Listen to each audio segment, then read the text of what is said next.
Should we dig in? Oh yeah. Yes. Sure. Is that okay? Yeah. We can dig in. We're allowed to dig in now.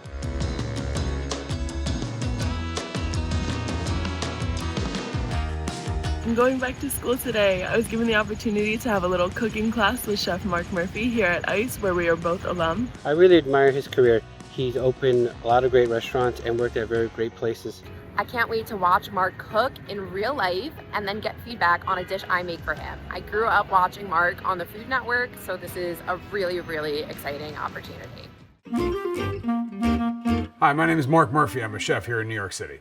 Today I'm back at ICE and I'm going to be teaching one of my favorite recipes, something I ate growing up, Croque Monsieur. The recent grads are also going to be making a version of my dish, and maybe they'll put a twist on it that's something new for me. Maybe it'll be interesting. Let's see. I thought, why not cook? That's one of the reasons I went to the school, just to see if I would actually like the idea of cooking. The idea of cooking was great, and then when I went into a kitchen, it was even greater. I graduated a long time ago when the school wasn't called ICE. It was called Peter Kump's. For somebody like me who was terrible in school, it was great. I could work with my hands. I could create things and make people smile. I think the great thing about cooking school like ICE is it prepares you to sort of go out into the world. That knowledge, you're going to take it with you for the rest of your life. You're going to be able to use it in so many other ways. And there's so many other industries now. There's people that are food stylists. It's great if they have a culinary background. They're writing, there's bloggers. I had opened a couple restaurants, and I had a person who worked for me, and they showed me a pilot of a show they were going to do for the Food Network called Chopped. And they asked me if I wanted to be one of the judges on it. So I was like, okay, I figured if I go do that, it'll help fill up the restaurant. So I decided to go do that. And that was about 17 years ago. And we've been making that show ever since. People ask me if I'm happy that I chose this career. And I kind of feel like this career chose me, because putting a good meal in front of people, there's nothing more gratifying. How are you guys? I'm Marc. I'm very excited we get to cook together today. How are you? What's your name? Jorge. Nice to meet you, Chef. My name is Jorge Villatoro, and I'm a sous chef for the Wildlife Conservancy Society at the Bronx Zoo. Before I went to ICE, I was working in government. I didn't see myself staying at a 9-to-5 job in front of a computer for the rest of my life. I've always loved eating and cooking food, and people kept pointing that to me. So I just figured, you know what? Let me try culinary school. And I never regretted that decision since then. Morgan? My name is Morgan Serker. I'm a food stylist, recipe developer, and private chef based here in New York City. Coming to ICE, I really didn't have much experience in the kitchen, and being introduced to all different types of cuisine and learning from all of my classmates' experiences in different lessons was really the most amazing experience. Allie. Allie. My name is Allie Chacon, and I'm a lead cook with Sodexo.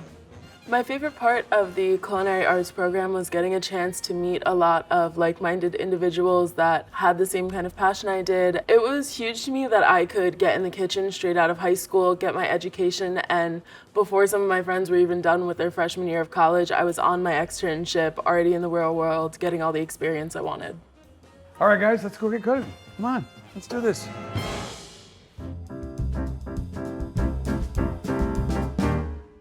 We're gonna make a really super simple recipe that I guess people could do variations on. I hear you guys are gonna do a couple variations on this dish. One of my favorite dishes, Croque Monsieur, or Croque Madame, if you add an egg on top of it. You start by making a bechamel. So we're gonna melt some butter, and we're gonna whisk the flour into it. I mean, it's so universal that anything you want to add, like a nice creamy, cheesy base or even a topping to, start with a mother sauce. Exactly, I think it's great stuff. So we're gonna melt the butter. We're gonna add our flour. We've got a very nice, cute little whisk here. We're gonna whisk that together. You wanna really cook out the flour. You don't wanna have raw flour in your bechamel. That would be kind of gross. So we're gonna throw our milk in there, let this thicken up, and we're gonna season it with a little bit of salt, obviously, and some black pepper. And in a bechamel, a lot of times, I like a little bit of nutmeg. Can we have we have a microplaner there? Here you go. Little nutmeg. Nutmeg is one of those spices that just takes a little bit. I've found before that you can really ruin a dish with nutmeg if you put too much in it. Have you ever had that experience? Yeah. For sure. There can be mistakes if you make a bechamel. If it doesn't thicken up, you might need to add a little bit more roux to it, which would be the flour and the butter. Hopefully that's not the case today. Right. Hopefully not. We'll see. All right, we're gonna take our Gruyere cheese, which is already grated, whisk it into there, make a nice cheesy mess. Delicious. Nice. Anything with cheese and butter Yeah. can't be bad. I'm sold. I mean, you know, it's not bad, right? Cheese, butter, good stuff. All right, we're gonna put our bread down. Get the bigger piece. No, this piece here looks the right size. We're gonna put some nice ham. 2 pieces. Now we need a spoon.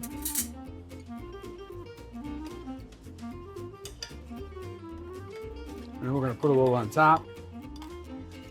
It looks so good. And a little more cheese. Why not, right? Why not?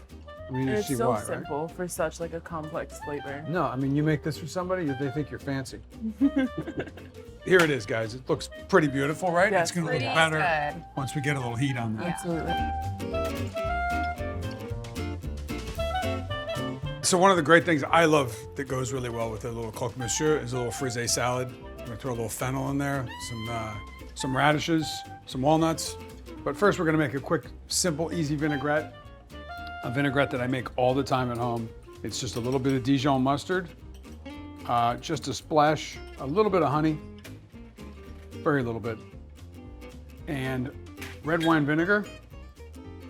I know not everybody does this, but I like to take a little bit of herbe de Provence because I used to spend so much time in the south of France. Herbe de Provence is one of those ingredients that I just use all the time, and I like to whisk it around in the vinegar to give it a little, just to help it like bloom a little bit. Usually herbe de Provence, you would cook it, but I find that the acid of the vinegar sort of just helps open up those dry herbs in there. And then a little pinch of salt, maybe 2 pinches of salt. I don't have to have salt. And then we're gonna whisk in our olive oil. We're just gonna try to emulsify it a little bit. We're gonna whisk it in very, very slowly. The Dijon mustard helps it for the emulsification. Obviously, this is something that you guys probably learn. One of the first things you learn when you're in school, right? Yeah. Emulsifying a vinaigrette. Now we're gonna get our salad going. We're going to do a little Frisee salad. Frisee is great. It's got a little bit of bitterness. You guys like Frisee? Yeah. So we're gonna take a little Frisee, toss it in there. We're going to put some radishes. Now I cut these off. You guys used the Japanese mandolin a lot in school? One of my favorite tools. All right, we're gonna take a little bit of fennel. We're gonna use the mandolin for that as well. Put a little bit of parsley. Now parsley, I know that in school and everywhere you work with chefs, they're always very adamant about picking the leaves. Yeah, I use the stems. I love the stems. I think the stems have good flavor. They give a little more texture. And it just makes your life easier. Yeah. And it makes your life easier. Yeah. Exactly. We're gonna throw our parsley in there. Put our little vinaigrette. I think we got just the right amount.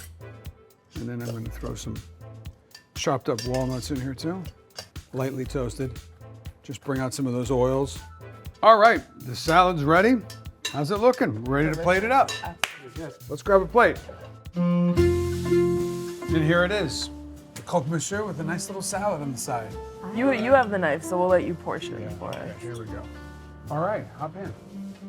Grab a bite. Right. Pick it up with your fingers Oh yeah, I if was you gonna want. just go for. Oh, okay. That works for me.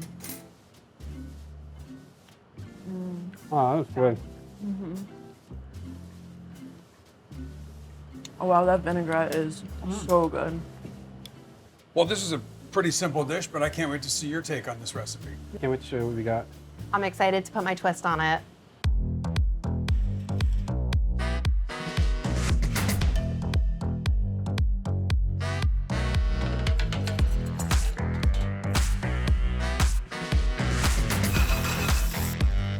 All right, Morgan, what are you making?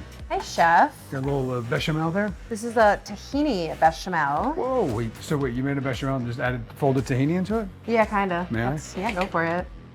Sounds Hope it's interesting. Mmm. I love tahini. Me too. One of my And I favorite see you have some ingredients. za'atar here. Yeah, we're going So Middle you're Eastern. going Middle flavors. Eastern. I love it. Ooh, mortadella. Yeah, it's a little Italian, Middle I love it. Eastern, French fusion. So we're gonna Little go with the mortadella Mm-hmm. first. And I mean, if there's mortadella around, Yeah, take a I little mean- chef snack. yeah, don't be skimpy on the mortadella. Yeah. So I'm super inspired by my travels, and I like to challenge myself in the kitchen. So these are some of my favorite flavors to work with. So I spent a lot of time in Israel, so that's really where a lot of these flavors come from. I use za'atar whenever I can, and sumac is one of my favorite ingredients that I think is like underrated. The way you're Italian, you got Italian Gruyere, you're going French. Yeah. You got it all over the place. Oh, I love yeah. it. I like to challenge myself in the kitchen. I generally cook I get a farm to people box, and I kind of let them surprise me with what I get. And then I just kind of cook with what I get, and I like actually treat my kitchen like a set of chopped. Oh, wonderful. So That always doesn't work out though for people. yeah, it doesn't, but we'll see. We'll see how it goes. This looks fantastic. I can't wait to eat it. Yeah, challah, cheese, mortadella. Get it in the broiler.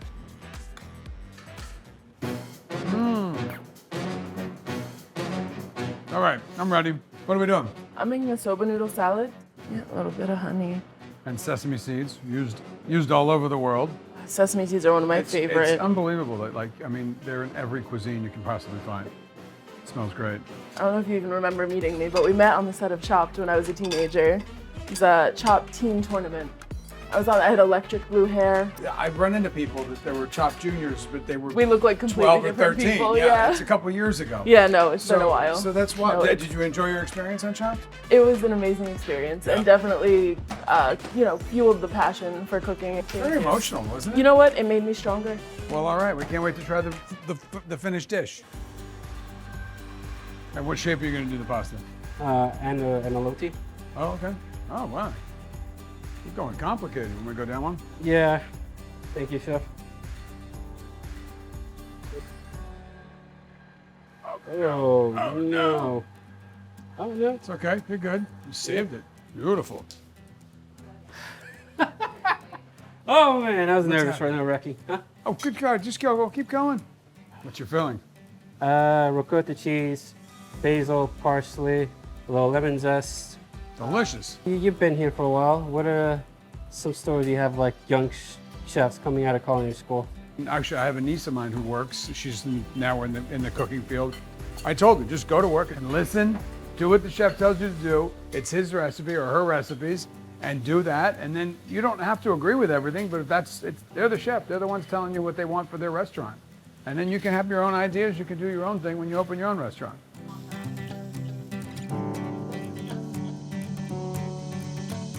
Oh man, it smells great in here. I can't wait to taste these dishes. Good thing I'm hungry.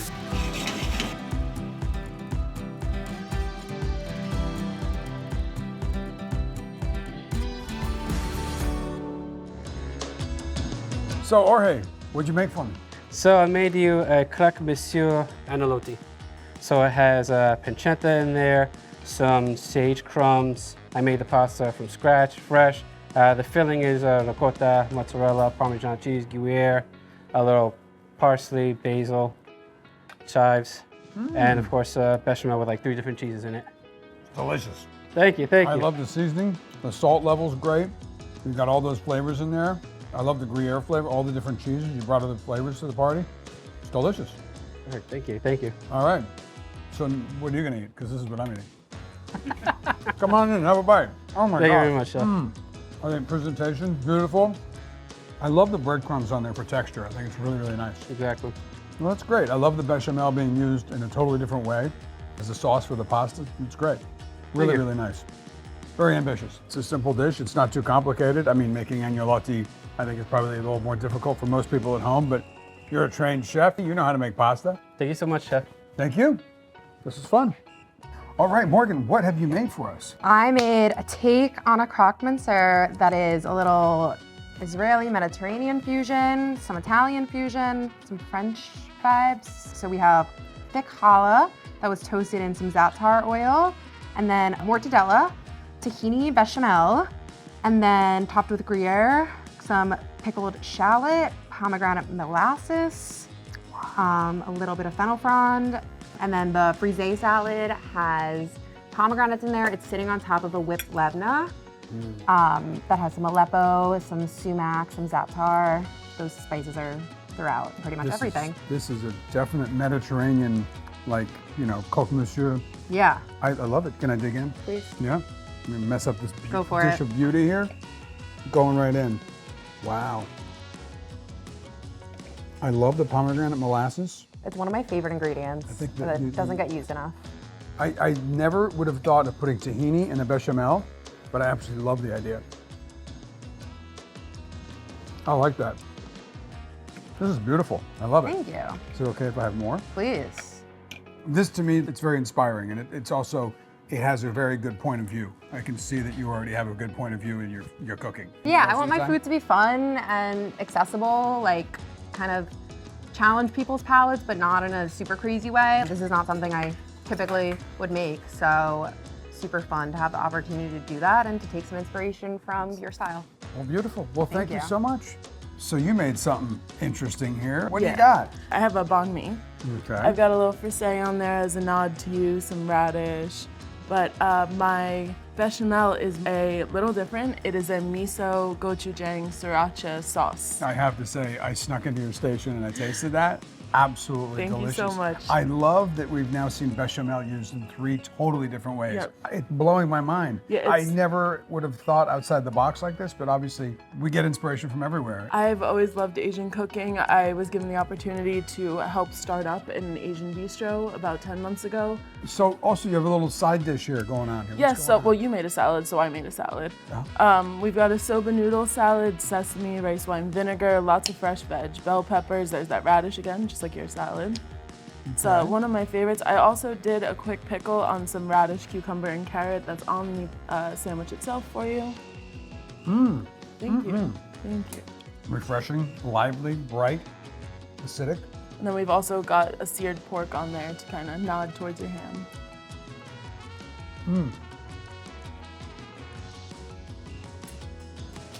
Thank you. Don't mind me. No, the nod and chew is the highest compliment. I love the pork. You slice it nice and thin. It's perfectly seasoned.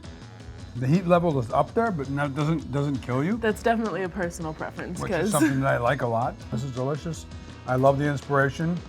any advice you can give me as someone who's still relatively young in the field and trying to find my way? As long as you're having fun Yeah. and you're still learning, keep doing what you're doing. Absolutely. I think that if you find all of a sudden one day you wake up and you're really just sick of where you're working and it's not working for you and you don't think there's anything else you can learn, maybe it's time to start looking around and Right. thinking about a new challenge. And every time you take a job, you should always have those butterflies in your stomach. You're nervous about the new job. Yeah. I don't know if I can do it, because then you really apply yourself and you'll That's push that yourself. passion, You know, yeah. you'll push yourself to get there, which is important. You know, it's been great being back here at the Institute of Culinary Education. What was great about today is being able to make a dish with 3 alumni and seeing them transform the ingredients, the idea, and doing 3 completely different dishes. And that's what's great about this business, and this is what's happening here at this school. ICE has been around for 50 years. There's the amount of people that have been trained here, the amount of people whose careers have been launched from coming to this place. It's a wonderful feeling. It's great to be here. It's great to be amongst all these people.